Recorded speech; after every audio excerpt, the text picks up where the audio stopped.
So তুমি যেরকম বলছো যে তথাগত নিজেই ক্লেম করে যে কারোর সাথে ওর কোনো সম্পর্ক নেই, অ্যান্ড তার মানে he must be not lying, right? No, he is not lying. ওকে।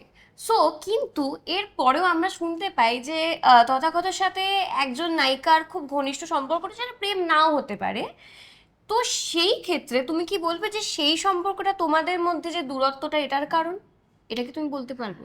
প্রথমত আমাদের মধ্যে আমরা আলাদা থাকি, এক ছাদের তলায় থাকি না, সেটার পেছনে নিশ্চয়ই একটা কোনো কারণ আছে এবং একটা গোল গল্প আছে, যে গল্পটা আমি বলবো না, বিকজ ইটস আমার বেডরুমের গল্প, আমি বলবো না কাউকে।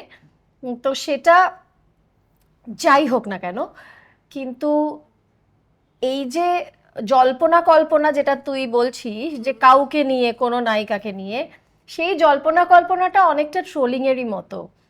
সেই জল্পনা কল্পনা যে কারণেই থাকুক না কেন, ওই সোশ্যাল মিডিয়ার দৌলতে সেইটার কোনো কিছুই প্রমাণ করে না যে ইটস আ লাভ অ্যাফেয়ার, যতক্ষণ না তথাগত বলছে যে yes it is a love affair, ততক্ষণ আমি সোশ্যাল মিডিয়ার জল্পনা কল্পনাকে গুরুত্ব দিয়ে বলবো না, বিকজ আই ট্রাস্ট তথা।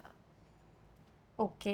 সো মানে কিছু কারণের জন্য তো দূরত্বটা এসেছে হ্যাঁ, বলে কারণ তোমরা আছে, আলাদা হয়েছো। ডেফিনেটলি হ্যাঁ। কারণ আছে, যে কারণে আমাদের, কারণ এই যে এত সুন্দর আমাদের বন্ধুত্ব, যেটা আমরা সারমে ওদের নিয়ে একসাথে কাজ করি, রেস্কিউ করি স্ট্রিট ডগদের, যেটা আমরা এখনো করি, কিন্তু এই সবটা থাকা সত্ত্বেও অনেক সময় দুটো মানুষ এক ছাদের তলায় থাকতে পারে না, তা কিছু কারণে, কিছু কারণ ঘটে।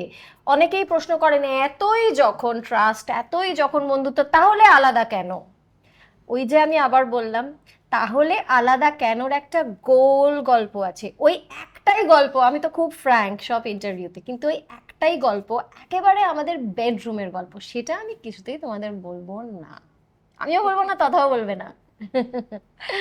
তো ইকুয়েশনটা কি কোথাও গিয়ে চেঞ্জ হয়েছে? মানে তোমরা এত ভালো বন্ধু আগেও ছিলে, এখনো তুমি ক্লেম করছো এখনো রয়েছো, কোথাও গিয়ে কি ইকুয়েশনটা চেঞ্জ হয়েছে বলে মনে হয়?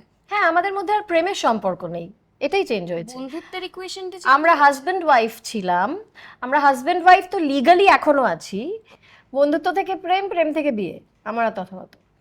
তো প্রেমটা এখন আর নেই, এবং বন্ধুত্ব যেটা যেটা রয়ে গেছে সেটা হচ্ছে যে যে বন্ধুত্বটা দিয়ে ও আমাকে আপলিফট করতো আর আমি ওকে আপলিফট করতাম, আমাদের কাজের জায়গা, আমাদের সারমেয়দের প্রতি প্রেমের জায়গা, সেটাই আমার মনে হয়, যে বন্ধুত্ব একে অপরকে আপলিফট করে সেটাই আসল বন্ধুত্ব।